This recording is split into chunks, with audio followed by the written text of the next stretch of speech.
被告黄信介等7人在上午8点55分，由宪兵从军法处看守所分别提押出庭。1980年3月18日，军事法庭开庭审理1979年底在高雄发生的美丽岛事件，姚嘉文等8个人以叛乱罪起诉。经过9天的审讯了后，全部被判12档以上的徒刑，一直到1990年，前总统李登辉才签署特赦令。这次开庭中的被告甲辩护律师，就计包含陈水扁等动画人士，嘛为日后民进党的创立拍下基础。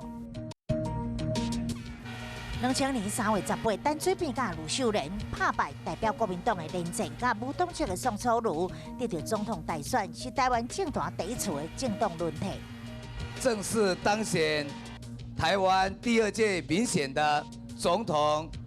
副总统。当时担任参谋总长的汤耀明上将，嘛代表国军向新产生的总统宣誓效忠。